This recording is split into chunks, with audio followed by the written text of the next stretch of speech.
গেল ১৫ বছরে টাকার অঙ্ক বাড়লেও বাজেটে প্রকৃত আকার বাড়েনি, আর বছর বছর এনবিআরকে রাজস্ব আদায়ের অলৌকিক লক্ষ্যমাত্রা দেওয়া হয় বলে জানিয়েছেন সিপিডির সম্মানীয় ফেলো ডক্টর দেবপ্রিয় ভট্টাচার্য। সকালে ইকোনমিক রিপোর্টার্স ফোরাম ইআরএফ আয়োজিত এক স্মারক বক্তৃতায় এসব বলেন তিনি। এছাড়া সুদের হার বৃদ্ধি এবং ব্যাংক খাতে দুরবস্থার কারণ হিসেবে রাজনৈতিক সদিচ্ছার অভাবকেই দায়ী করেন তিনি। রিপোর্ট করছেন রকনউদ্দিন। ইকোনমিক রিপোর্টার্স ফোরাম ইআরএফ এর প্রতিষ্ঠাতা সভাপতি মোয়াজ্জেম হোসেনের স্মরণে সংগঠনটির কার্যালয়ে আয়োজন করা হয় এই স্মারক বক্তৃতার। সেখানে বক্তব্য রাখেন বিশিষ্ট অর্থনীতিবিদ ডক্টর দেবপ্রিয় ভট্টাচার্য। তার বক্তব্যে উঠে আসে আসন্ন বাজেট প্রসঙ্গ। বিকাশে কম খরচে ক্যাশ আউটের লিমিট বেড়ে ৫০,০০০, প্রিয় এজেন্টও ২টা। প্রত্যেক বছর আপনাকে ১৫-২০% করে বাজেটের আয়তন কমানো হয়, তার আবার ৮০-৭০-৮০% বাস্তবায়ন হয়। প্রকৃত বাজেটের আয়তন যে গত ১৫-২০ বছরে আপনার বাড়ে নাই, এই কথাটিকে আপনাকে বলেন।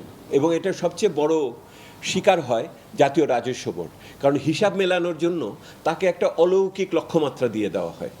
সেই অলৌকিক লক্ষ্যমাত্রা তারা করতেও পারে না, ৪০-৫০ হাজার কোটি টাকার তার শর্টফল থাকে, ও বেচারাদের আরেক সমস্যা।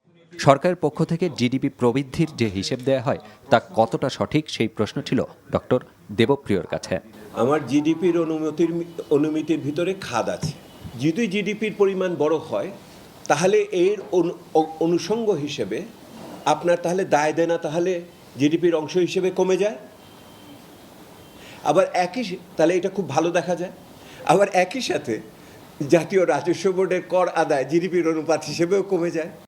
বর্তমানে ব্যাংকিং খাত সংকটের মধ্য দিয়ে যাচ্ছে উল্লেখ করে তার সমাধানে রাজনৈতিকভাবে এগিয়ে আসার পরামর্শ দেন তিনি। সুদের হার এবং একই রকমভাবে ব্যাংক একীভূতকরণ করার কথা, এবং আপনি বিনিময় হারের এই যে সমস্যাগুলি হয়েছে, এটার একটা বড় কারণ হলো যে একদিকে বড় কারণ হলো নীতি সমন্বয়ের অভাব, আরেক দিকের বড় কারণ হলো এগুলিকে মোকাবেলা করার জন্য যে রাজনৈতিক শক্তি দরকার, সেই রাজনৈতিক শক্তির চেয়ে সুবিধাভোগীদের সামাজিক রাজনৈতিক শক্তি অনেক বেশি। আর্থিক খাতের সঠিক তথ্য জনগণের সামনে তুলে ধরার পাশাপাশি ম্যাক্রো ইকোনমির পলিসি বদল করারও পরামর্শ দেন doctor Debapriya Bhattacharya. Roknuddin, NTV news, Dhaka. বিকাশে কম খরচে ক্যাশ আউটের লিমিট বেড়ে ৫০,০০০, প্রিয় এজেন্টও ২টা।